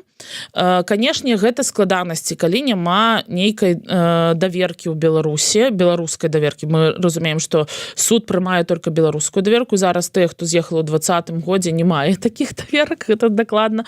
Але можна гэта зрабіць таксама самому падпісаць, адправіць проста тэхнічныя пытанні, як атрымаць паведамлення і гэтак далей. Але ўсё ж такі гэта працуе.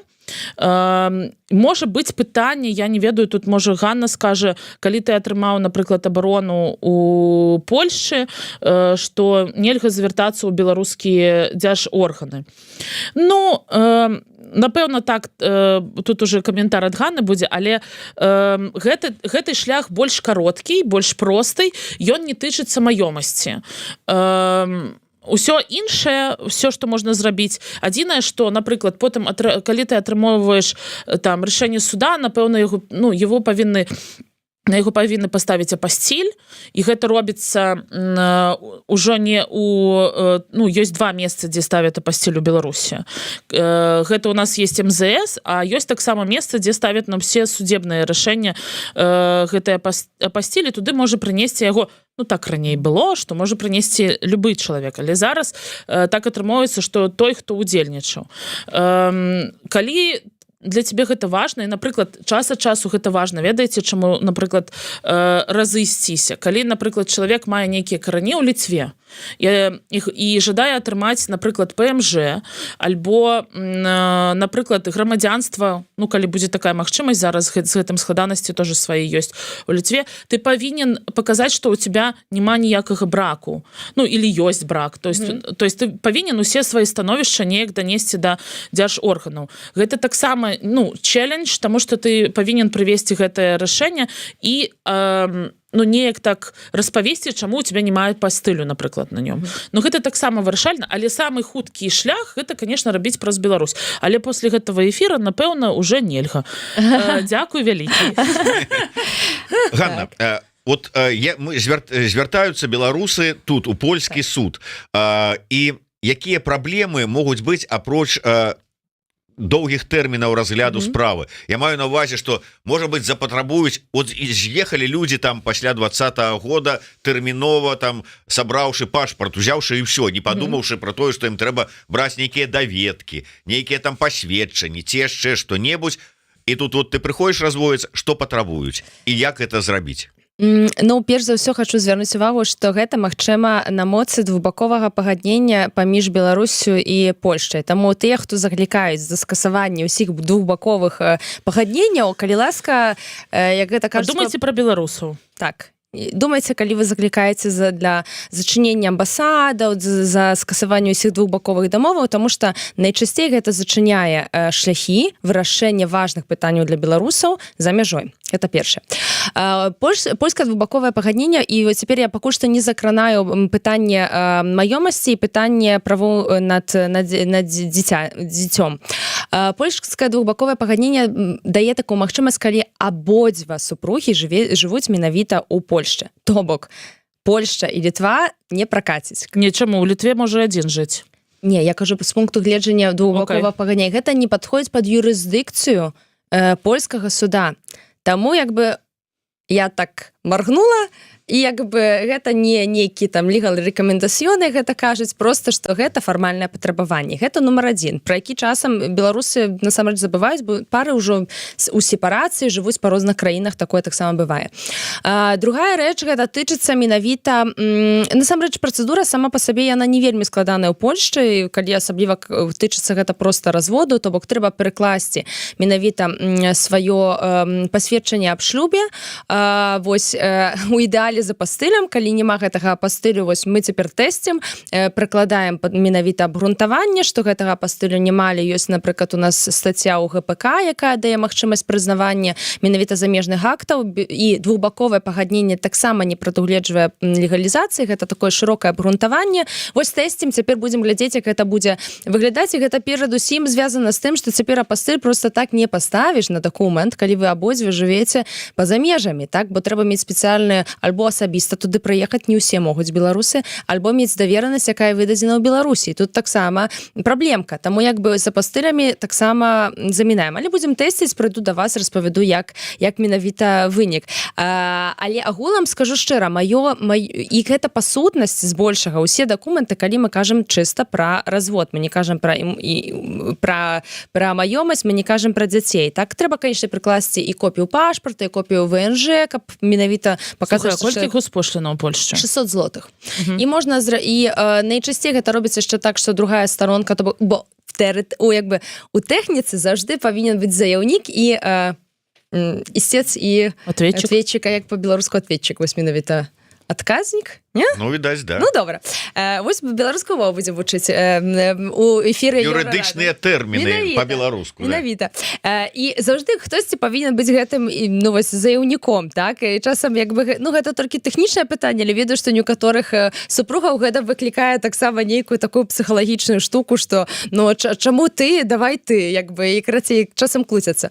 Але тым не менш, з агульных патрабаванняў гэта таксама найчасцей прыкладаецца яшчэ дамова на тое, дзе жывуць супругі. Найлепш, калі яны жывуць паасобку, бо калі яны не жывуць паасобку, то трэба даказаць у судзе, што яны не маюць ніякай... карацей, можа не пракаціць, калі у вас, напрыклад, кавалерка па польскім меркам, то бок аднапакаёвая кватэра, адзін ложак, і вы будзеце казаць у судзе, што ў нас няма ніякай эмацыйнай, фізычнай і гаспадарчай сувязі. То бок гаспадарчасць трэба, напрыклад, давесці прыкладна у судзе, што у вас асобныя полкі, напрыклад, у лядоўні, так? І карацей, бо інакш вы жывеце разам. Я выбачаюся пытанне, слухай, так а што, трэба даказаць, што у нас няма сувязі? Па тром фактарам. Карацей, у Беларусі ўсё прасцей. Слухай, гэта пытанне толькі, як гэта ты напішаш у паперах. А што, суд не спытае пра гэта?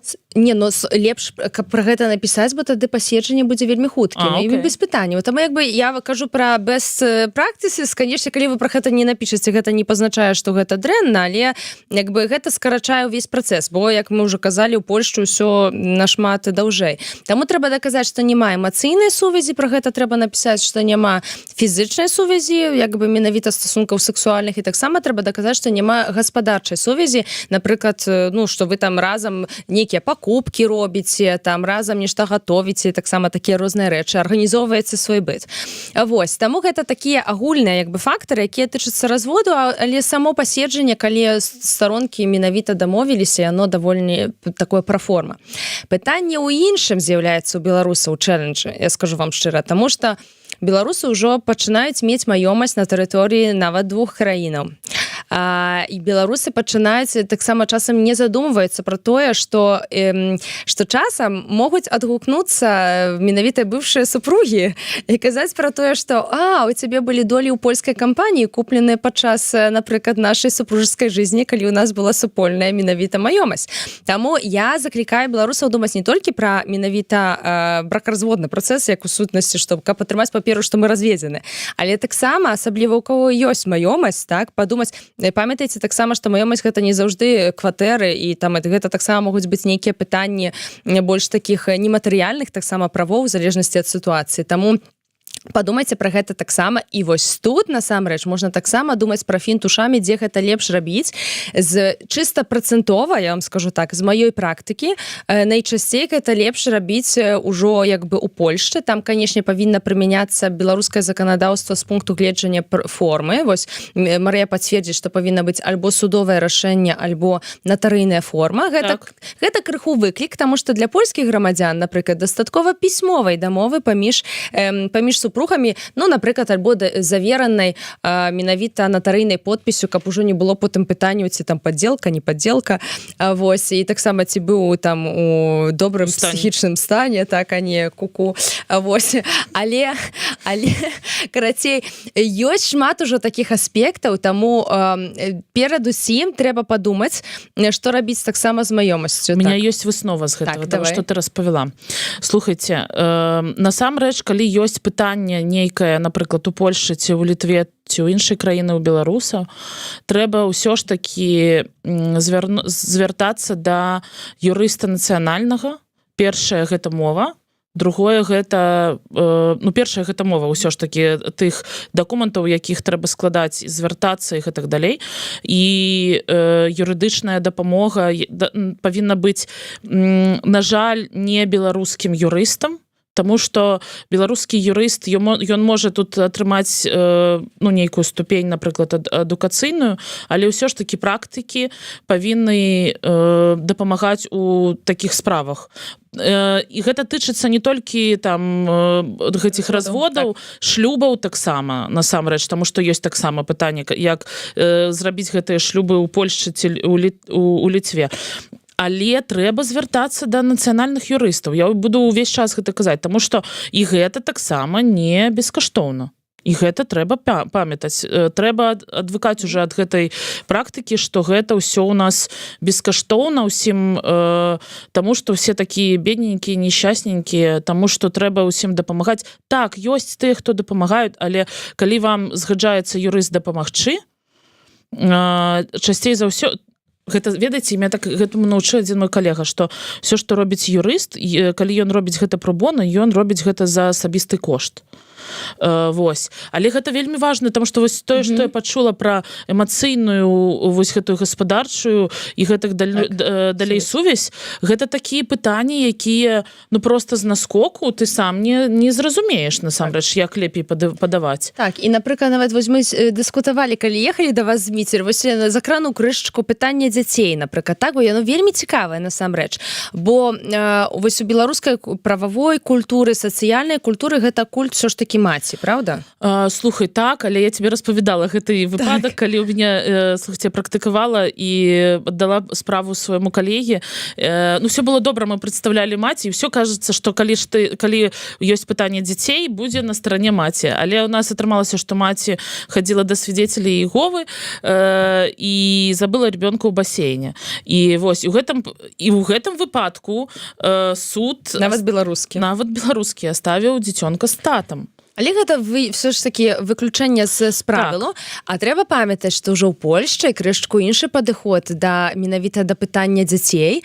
Таксама інакш разглядаецца ввогуле пазіцыя бацькі, і нават я б казала бы, што ўсё больш папулярным і нават такім нармалёвым лічыцца так званая сумесная апека над дзіцём, і, напрыклад, у сувязі з тым, што, напрыклад, бацькі выбіраюць, што, напрыклад, тыдзень дзіцей жыве ў маці, і тыдзень дзіцей жыве ў таты. І тут таксама памятаю, што у нас была такая дыскусія, дыскусія з адным з нашых кліентаў, бо ўвогуле, скажу вам шчыра, разводы цяпер яны вельмі даволі папулярная цяпер тэма, бо хіба што людзі перажылі, ведаеце, гэта першы эмацыйны ўсплеск, калі трэба трымацца разам пасля пераезду эміграцыі. Ёсць, на жаль, ёсць такія як бы сем'і, якія не вытрымалі гэтага выпрабавання, вось цяпер яны праходзяць гэты шлях разводу. І вось я памятаю, што нам кажа кліент: ой, навошта вы гэта пішаце, не трэба, нам мы ўсё дамовіліся. Мы кажам: паслухайце, вы тое, што вы дамовіліся, што 50-50, гэта яшчэ не вызначае ўсё. Я вам дам прыклад. Калі гэты тыдзень, у якім выпадае апека над, напрыклад, у мамы, і гэта будзе, напрыклад, дзень народзінаў дзіцяці, мае права маці не пусціць бацьку менавіта таму, што гэта яе тыдзень, ён выпадае на дзень народзінаў дзіцяці.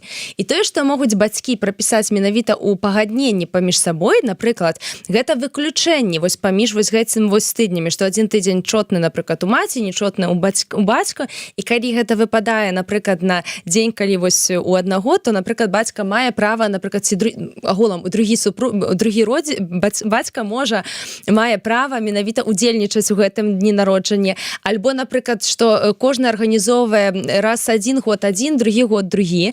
Можна, напрыклад, прапісваць, калі гэта важна для дадзенай сям'і, напрыклад, хто якія святы з кім праводзіць, што, напрыклад, Пасху з адным з бацькоў, а, напрыклад, ужо Рождество, напрыклад, уже з іншым з бацькоў і так далей, як гэта мяняецца таксама. Вось, і гэта такія моманты, на якія людзі вельмі часта, вось, у момант, калі яны разводзяцца, ім здаецца, што мы дамовімся. Але потым з'яўляюцца розныя рэчы. Мы, на жаль, сустракаемся як юрысты, глядзім вельмі так скептычна. Бывае так, што з'яўляюцца новыя партнёры, так, якія супраць нейкіх рэчаў і ўплываюць, напрыклад, на гэтыя старыя адносіны. Бываюць, напрыклад, нейкія меркантыльныя інтарэсы, калі мы вось вяртаемся да пытання таксама маёмасці, так, што, напрыклад, калі яны разводзіліся, гэтыя долі ў кампаніі, яны нічога не былі вартыя, нічога ў гэтай кампаніі не адбывалася, а тут... прикинь, адзін бацька ў Беларусі, а другой у Польшчы. І таксама гэта як бы гэта магчыма, вось, але гэта тады вось найлепшы варыянт, што мы можам радзіць, вось, на маю думку, гэта сядаць разам з нацыянальным юрыстам, я маю на ўвазе беларускім, добрым беларускім юрыстам, з нацыянальным, і выбіраць стратэгію. Бо калі вы прыйдзеце, нават вось калі казала Марыя, што можна там, што вось менавіта дапамога, яна адплатная, нават калі вы звернецеся да НДА, які вам дапаможа напісаць іскавую заяву, то ніколі гэтая НДА вам не будзе, не зможа зрабіць стратэгічны падыход, як у вашай сітуацыі найлепш вырашыць пытанне маёмасці, пытанне вось менавіта гэтых кантактаў з дзецьмі. І то бок тэхнічна вырашыць гэтую справу можна. Пытанне толькі, што будзе у будучыні, вось. Ну і тут, канешне, вось я вось да гэтага таксама заклікаю, асабліва у каго ёсць маёмасць альбо патэнцыял, каб гэтая маёмасць у нешта ператварылася. Но увогуле, слухайце, мы ўсё пра грустненькае нешта сёння размаўляем. А калі мы будзем размаўляць, што all we need is love, калі будзе пра шлюбы ўжо. Слухайце, вы сказалі наступны раз пра Грузію, але Грузія гэта небяспечная краіна ўсё ж такі. Все, больш падрабязна пра тое, ну, быў такі нармальны шлях раней паехаць і шлюб распісацца ў Грузіі. Цяпер вот Ганна сказала, і Марыя гэта пацвердзіла, што Грузія таксама, на жаль, вялікі для беларусаў трапляе ў чырвоны спіс небяспечных краінаў. Ну, абмяркуем, якім чынам можна знайсці выйсце ў гэтай сітуацыі, але паговорым пра гэта ўжо наступны раз. Дзякуй вялікі. Я нагадаю, што у нас са сваім рэгулярным эфірам з тлумачэннямі розных юрыдычных аспектаў нашага жыцця былі юрыстка Ганна Маціеўская і адвакатка Марыя Колесава-Гудзільна. Дзякуй вялікі. Слухайце, пішыце свае пытанні ў каментарах, калі ласка, і можа наступная тэма будзе па вашаму пытанню. Так, пішыце ў каментарах да гэтага відэа, ставце там лайки, колокольчики, там субскрайб і так далей. Подписывайтесь на Зміцера Лукашука. Лукашука Зміцер супер, так. Ну і безумоўна, партызанка бот, можете звяртацца, задаваць свае пытанні і са сваімі праблемамі. Марыя, да вас куды пісаць? Пішыце просто мне ў соцсетках. Просто Марыя. Просто Марыя. Дзякуй вялікі, да сустрэчы. Жыве Беларусь. Жыве вечна. Жыве вечна.